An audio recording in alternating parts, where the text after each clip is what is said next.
पराठे के साथ अचार का मज़ा ही अलग है, पर अचार को बनाने में थोड़ा-सा टाइम ज़्यादा लगता है या फिर हम मार्केट से लाना पसंद करते हैं। पर आज का ये हरी मिर्ची का अचार आपको बनाने के लिए कोई ज़्यादा मेहनत नहीं करनी और ना ही बहुत ज़्यादा इसके लिए इंतज़ार करना पड़ेगा। बहुत ही जल्दी बनकर ये अचार आपका तैयार हो जाएगा, यानी इंस्टेंट अचार हम आज बनाने वाले हैं।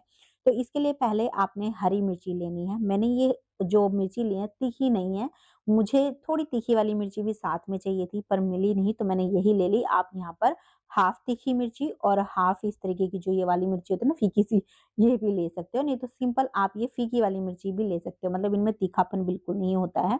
यहाँ पर मिर्चियों को मैंने पहले से अच्छे से वॉश करके, साफ करके सुखा लिया है। यहाँ पर जो भी चीज़ें हम यूज़ करेंगे आपने ध्यान रखना है, बिल्कुल भी मॉइस्चर उनके अंदर नहीं रहना है, आपने बढ़िया से उनको सुखा कर लेना है। और मिर्ची भी आपने बिल्कुल साफ-सुथरी लेनी है, यानी गली-सड़ी मिर्ची आपने यहाँ पर यूज़ नहीं करनी है।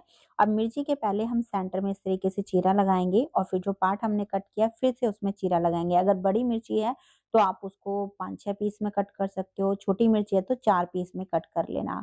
वैसे आप अपने हिसाब से यहाँ पर मिर्ची को कट कर सकते हो। मिर्चियों को काटने के बाद अब इसके लिए हम एक स्पेशल मसाला बनाएँगे जो कि इस अचार की जान है। तो उसके लिए हमें लेना है 2 टेबलस्पून सौंफ, 1 छोटी चम्मच जीरा। मेजरमेंट के लिए सिंपल आप कोई भी चम्मच यूज़ कर लेना, आपका जो अचार है वो बिल्कुल परफेक्ट बनेगा। मेजरिंग स्पून लेने की इसमें कोई ज़रूरत नहीं है। करीबन 2 टेबलस्पून मैंने पीली सरसों डाली है, अगर पीली सरसों नहीं है तो आप यहाँ जो ब्लैक सरसों होती है वो भी डाल सकते हो। 1 छोटी चम्मच डालेंगे मेथी दाना। मेथी दाना अचार की शेल्फ लाइफ को तो बढ़ाता ही है, साथ में टेस्ट को भी एनहांस करता है, पर ये ज़्यादा नहीं डालना चाहिए, ज़्यादा डालोगे तो फिर अचार को कड़वा भी कर देता है। अब इन मसालों को आपने धीमी आँच पे थोड़ा-सा सेक लेना है, करीबन 2 से 3 मिनट आराम से लग जाएगी।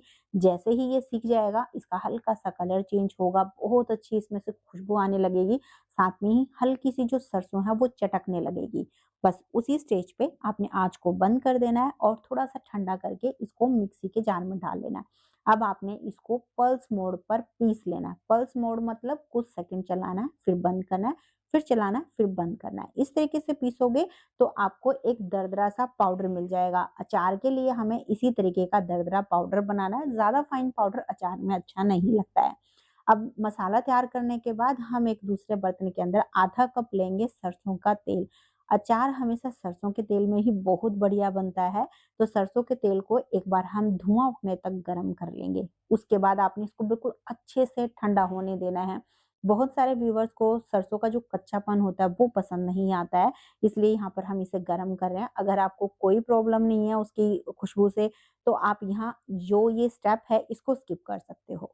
अभी इसके बाद हमने बस जो मसाले अभी पीस के रखे हुए हैं ना, वो सारे मिर्ची के अंदर डाल देंगे।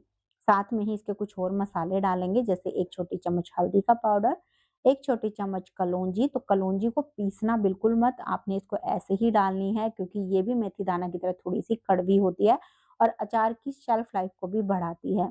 साथ में 2 छोटी चम्मच भर के डालेंगे कश्मीरी मिर्च, इसमें तीखापन नहीं होता, बस ये अचार का जो कलर है उसको थोड़ा-सा एनहांस कर जाता है, कर देता है, जिससे कि ये देखने में थोड़ा-सा अच्छा लगेगा।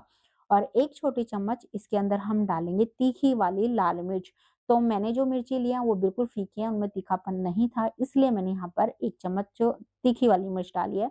इसे आप अपने टेस्ट के हिसाब से थोड़ी-सी कम या ज़्यादा डाल सकते हो।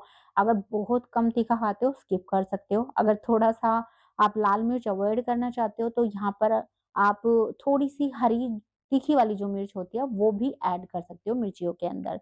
अब इसमें करीबन 3 छोटी चम्मच डालेंगे नमक और 2 टेबलस्पून डालेंगे नींबू का रस। इससे अचार में हल्की-सी खटास आएगी, जिससे अचार खाने में और ज़्यादा टेस्टी लगेगा और साथ में ये अचार की शेल्फ लाइफ को भी बढ़ाता है। आप चाहो तो यहाँ पर नींबू के रस की जगह पर सफ़ेद सिरका भी ले सकते हो। और जो सरसों का तेल हमने गरम करके रखा हुआ है वो डाल देंगे। सरसों का तेल बिल्कुल ठंडा हमने डालना है, ये आपने ध्यान रखना है। बस सारी चीज़ों को अच्छे से आपने मिक्स कर लेना है, बढ़िया से मिक्स करना है ताकि जो मिर्च है उनके ऊपर मसालों की अच्छे से कोटिंग आ जाए। उसके बाद अब आपने इसको ढककर करीबन 1 दिन के लिए ऐसे ही छोड़ देना है। ढक्कन खुला नहीं होना चाहिए, थोड़ा अच्छे से आप बंद करके फिर रखना। वैसे तो ये अचार बिल्कुल इंस्टेंट है, मतलब आप इसको अभी खा सकते हो, पर अगर थोड़ा-सा आप रख दोगे आधे या 1 दिन के लिए, तो ये अचार और बढ़िया बनकर तैयार क्योंकि होगा। थोड़ा-सा रखने से जो मसाले और मिर्च हैं, वो थोड़ी नरम हो जाएँगे, जिससे खाने में ये और ज़्यादा टेस्टी लगेगा। तो 1 दिन रखने के बाद ये हमारा एकदम चटपटा सा हरी मिर्ची का अचार बिल्कुल तैयार हो गया है। इसे आप एक साफ-सुथरे कंटेनर में रखना, करीबन 3 से 4 महीने बिल्कुल भी खराब नहीं होगा अगर आप इसे ध्यान से यूज़ करोगे। मतलब आप अगर इसके अंदर गीले हाथ या गीली चम्मच नहीं लगाओगे, तो आपका अचार लंबे टाइम तक चलेगा। तो आज की रेसिपी आपको कैसी लगी फ्रेंड्स? प्लीज़ कमेंट ज़रूर करना। अगर आपको थोड़ी-सी भी ये पसंद आई है, तो लाइक का बटन ज़रूर दबाना।